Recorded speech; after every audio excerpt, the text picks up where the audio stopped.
Hello friends. मेरा नाम है एडवोकेट आशीष ढींगरा और आप सभी का स्वागत है मेरे यूट्यूब चैनल पे जिसका नाम है ढींगरा लीगल इन्फॉर्मेशन। आज बहुत इंपॉर्टेंट टॉपिक है क्रूएलिटी, इसके बारे में हम डिस्कस करने वाले हैं। क्रूएलिटी जो है बहुत सारे केसेस में हम लोग देखते हैं, लोग पॉइंट एक लेकर आते हैं डिजर्शन के अलावा अडल्ट्री जिसमें आ जाता है। आपका डिजर्शन के अलावा जैसे क्रूएलिटी है वो डिफाइंड है सेक्शन 13(1)(a) में ऑफ हिंदू मैरिज एक्ट में। आज इसको डिस्कस करने का महत्व ये है कि आप समझ पाएँ कि आखिर क्रूएलिटी है क्या और क्रूएलिटी को प्रूव कैसे करते हैं और बहुत सारे ट्रेंड्स क्या हैं आजकल क्रूएलिटी के, किस तरीके से क्रूएलिटी हो रही है। और आप इस वीडियो में ये भी जानेंगे कि क्रूएलिटी से अपने आप को सेफगार्ड कैसे कर सकते हैं और अपने अगर आप केस करते हैं क्रूएलिटी का तो आप उससे जीत कैसे सकते हैं। देखिए क्रूएलिटी जो होती है वो 13(1)(a) में लिखी गई है सेक्शन जो है, लेकिन एक्ट में यानी पार्लियामेंट ने हमारा जो बेयर एक्ट है उसमें डिफाइन नहीं करा गया। सुप्रीम कोर्ट ने और हाई कोर्ट ने बहुत सारे जजमेंट्स में डिफाइन करा है कि क्रुएलिटी आखिर होती कैसी है और क्या होती है। देखिए क्रुएलिटी एक ऐसी चीज है जो एक दो बार या तीन चार बार होने से क्रुएलिटी नहीं होती है। क्रुएलिटी एक ऐसा बिहेवियर है जो आपको इस तरीके से विवश कर दे कि आप ये डिसाइड कर लें, इस डिसीजन पे पहुंच जाएं कि अब आप इस इंसान के साथ नहीं रह सकते हैं दोबारा। उस चीज को बोलते हैं क्रुएलिटी। जिस चीज से आपको बहुत ज्यादा डेंजर हो कि आपकी लाइफ खतरे में हो या आपके हाथ पैर खतरे में हो कि उन पे कोई हमला करे, आपके ऊपर कोई हमला करे, या आपके मानसिक जो है संतुलन को बिगाड़ने की कोशिश करे या उसके ऊपर इतना प्रेशर कर दे कि आपको लगे कि ये इंसान के साथ रहना जो है खतरे से खाली नहीं है या फिर शादी को चलाने लायक बिल्कुल भी नहीं है। तो आइए आज हम डिस्कस करते हैं क्रुएलिटी के ऊपर। और वेलकम फ्रेंड्स। और क्रुएलिटी जो है, देखिए क्रुएलिटी के बारे में बहुत सारी जजमेंट्स भी हैं और क्रुएलिटी के बारे में मैंने अभी जो था एक रिसेंटली केस भी जीता था, उसमें भी फिजिकल और मेंटल क्रुएलिटी के ऊपर हमने जो है केस जीता था। तो देखिए फिजिकल और मेंटल क्रुएलिटी का क्या फ़र्क होता है पहले तो ये जानिए। फिजिकल क्रुएलिटी एक ऐसी चीज होती है, जैसे कि आप नाम से ही समझ पा रहे होंगे, फिजिकल मतलब जो आपको दिखने में आए कि क्रुएलिटी आपके साथ हुई है, यानी कि आपके ऊपर कुछ ऐसा अटैक हुआ हो, आपके ऊपर कुछ ऐसी चोटें आई हो जो आपको दिखे कि आपको सामने वाले ने पहुंचाई हैं, जिसके लिए आप लाएंगे कुछ ऐसे प्रूफ जिसके बारे में मैं बाद में बात करूंगा, जो कोर्ट के लिए जरूरी होते हैं, आपको डाइवोर्स लेने में जो काम आते हैं।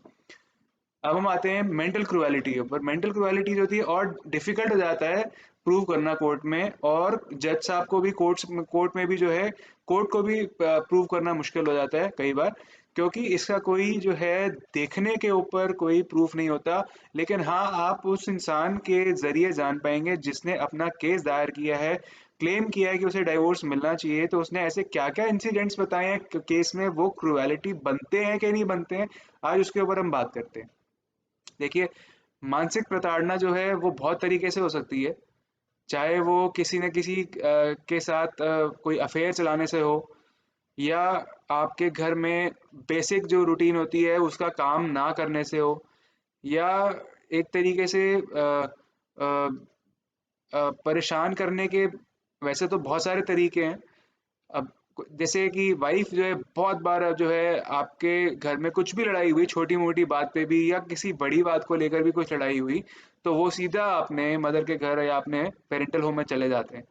तो वो जो है, और उसके बाद वहां पे ही रहना और कभी वापस मत आना, या आना वापस थोड़े से दिन रहना, फिर से वही सब लड़ाई करना या उस सिचुएशन को समझ ना पाना, और लेकिन लड़ाइयाँ करते रहना, क्वारल करते रहना, और उसके बाद फिर चले जाना अपने मदर के यहाँ, पेरेंट्स के घर, और फिर वहां से आना ही नहीं, तो उसे भी क्रुएलिटी माना गया है। क्योंकि इससे जो है आपके स्पाउस को यानी आपके हस्बैंड को, आप एक जो फैमिली हस्बैंड वाइफ का जो रिलेशनशिप होता है, शेयरिंग द फिजिकल रिलेशनशिप, वो फिनिश हो जाता है या उसमें गैप्स आ जाते हैं। तो ये भी क्रुएलिटी माना गया है, एक नहीं अनेकों जजमेंट में क्रुएलिटी माना गया है। एक तो ये है। दूसरा, अगर जो है लड़की कोशिश नहीं करती कभी वापस आने की अपनी अपने आप से, और हस्बैंड कोशिश करता है उसको वापस लाने की लेकिन वो फिर भी वापस नहीं आती है, तो भी वो क्रुएलिटी है। लड़के के पेरेंट्स भी कोशिश करते हैं वापस लाने के लिए उनको, या अब्यूज कर देती है वो, तो अब्यूज करना, गाली गलौज करना, ये भी क्रुएलिटी है। और हस्बैंड की जो है बहुत सारे तरीके से इंसल्ट करना लोगों के सामने, या सोशल गैदरिंग्स में, कहीं पार्टी में, फंक्शन में, जो है हस्बैंड की अगर बहुत ज़्यादा इंसल्ट करी गई है, तो वो भी क्रुएलिटी के फॉर्म में आती है, लेकिन तब जब वो बार-बार हो, किसी और इवेंट पे भी हो जाए, या जो है वाइफ फोर्स करती है अपने हस्बैंड को कि आपको मेरे साथ जाके एक अलग जगह पे रहना है, अपने पेरेंट्स से अलग। तो वो पूरी कोशिश करती है कि आप अपने पेरेंट्स से अलग हो जाओ। तो ये भी एक तरीके की क्रुएलिटी है जो सुप्रीम कोर्ट ने बताई है 2016 की जजमेंट में। तो ये कुछ ऐसे तरीके की फॉर्म्स है क्रुएलिटी की। अच्छा, अब ये इसके ऊपर डिस्कस करते हैं कि हम ये चीज़ है, ये हैरेसमेंट की तरफ कैसे पहुंच गई। हैरेसमेंट की तरफ ये तब पहुंची जब इसको इतना ज़्यादा लेवल पे किया गया कि क्रुएलिटी का वो शेप बनता गया। ये चेन ऑफ इवेंट्स जैसे हो जाते हैं कि इस तारीख पे ऐसा हुआ था, इस तारीख पे ऐसा हुआ, इस तारीख पे ऐसा हुआ और इस तारीख पे ऐसा हुआ, लेकिन शादी के दौरान ऐसा होता ही रहा। और ये तब तक होता रहेगा जब तक आप डाइवोर्स का केस कोर्ट में लगा नहीं देते। जब तक या तो आप अलग नहीं जाते या डाइवोर्स का केस लगा नहीं देते। डाइवोर्स का केस लगाने के बाद भी जरूरी नहीं कि वो रुक जाए, क्योंकि अगर आप एक ही छत के नीचे रह रहे हैं तो। पर अगर आप अलग हो गए हैं तो लाजमी बात है वो नहीं हो पाएगा, लेकिन तब तक होना चाहिए डाइवोर्स लेने की नज़र से कोर्ट में। तो यहाँ पे आपको जो है बहुत सारे लोग जो एक चीज़ मुझे फ़ोन करके बोलते हैं, मेरे साथ ऐसा हो गया, मेरे साथ वैसा हो गया, मेरी वाइफ ने मुझे खाना नहीं दिया, या मेरी वाइफ ने मेरे से बात करनी छोड़ रखी है, वो क्रुएलिटी है। देखिए, वो क्रुएलिटी नहीं है। लोगों को एक गलत फहमी सी हो गई माइंड में, या उन्होंने कहीं पढ़ लिया था। वो कंटिन्यूस होना चाहिए। अगर वो कंटिन्यूस है, उसका एक पीरियड डिफाइंड नहीं है, लेकिन सुप्रीम कोर्ट भी कहता है या हाई कोर्ट्स भी कहते हैं कि बहुत लंबे समय तक होना चाहिए।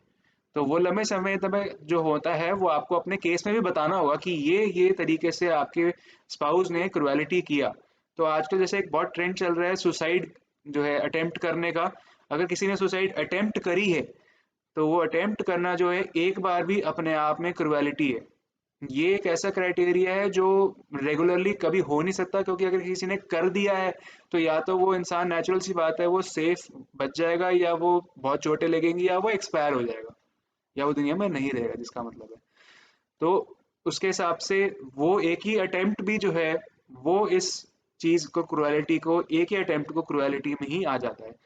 दूसरे इंस्टेंसेस जैसे अगर क्रुएलिटी की बार बार धमकी, जैसे सुसाइड करने की धमकी देते रहना कि अगर आप ऐसा नहीं करोगे तो मैं सुसाइड कर लूंगी, या ऐसा नहीं करोगे तो बच्चों को करना, प्रताड़ित करना किसी भी तरीके से, तो ये भी क्रुएलिटी के फॉर्म में ही आता है। और अगर ये मोटिव से किया जा रहा है, किसी इंटेंशन से, क्योंकि कोर्ट ने देखना है कि इंटेंशन क्या था। क्या आप जबरदस्ती चाहते थे अपने हस्बैंड से दूर जाना, क्या आप जबरदस्ती चाहते थे डाइवोर्स लेना, या क्या जबरदस्ती चाहते थे कि आपका बाहर एक्स्ट्रा मैरिटल अफेयर चले और आप घर में ना पता लगे, और पता लगने पर आपने अपने हस्बैंड पे बहुत ज्यादा अटैक किया ताकि वो चुप रहे और बताए ना किसी को। तो ऐसे बहुत सारे इंस्टेंसेस हैं, ये क्रुएलिटी के फॉर्म्स में आते हैं।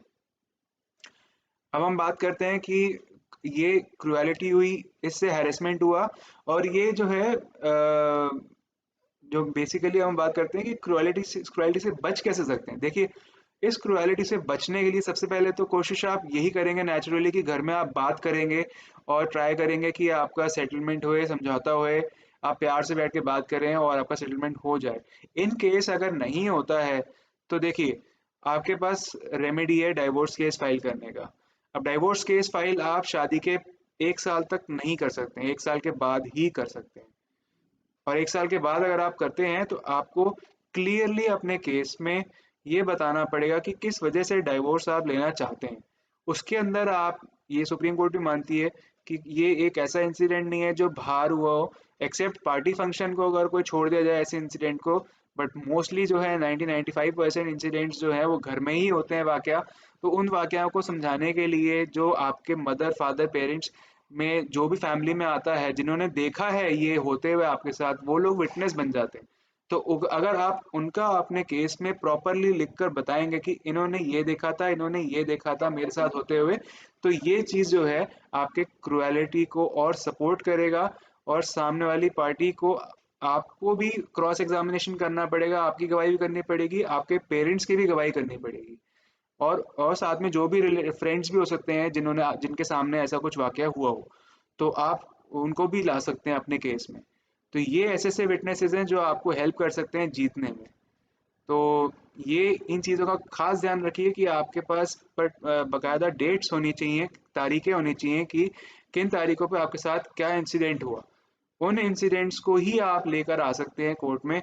और अगर उसके साथ कोई पुलिस कंप्लेंट्स हैं या अगर आपके साथ कोई मेडिकल हैं या आपके कोई वो हैं, तो आप उसके वो जो है उसमें आप अपने आप को विटनेस बनाकर लाके जो है अपने क्रुएलिटी को, अपने केस को प्रूव कर सकते हैं। तो ये चीज़ को आप बहुत ध्यान रखिएगा कि आपके केस में हर एक इंसिडेंट प्रॉपरली बताया हो, तभी वो क्रुएलिटी मानी जाएगी। मैं आशा करता हूँ कि आपको मेरा वीडियो पसंद आया होगा और उसमें ऐसे कुछ मैंने बातें बताने की कोशिश करी हैं ताकि आपका क्रुएलिटी से मतलब क्लियर हो कि क्रुएलिटी आखिर होती कैसे है। तो आई एम रियली थैंकफुल कि आपने मेरा वीडियो देखा।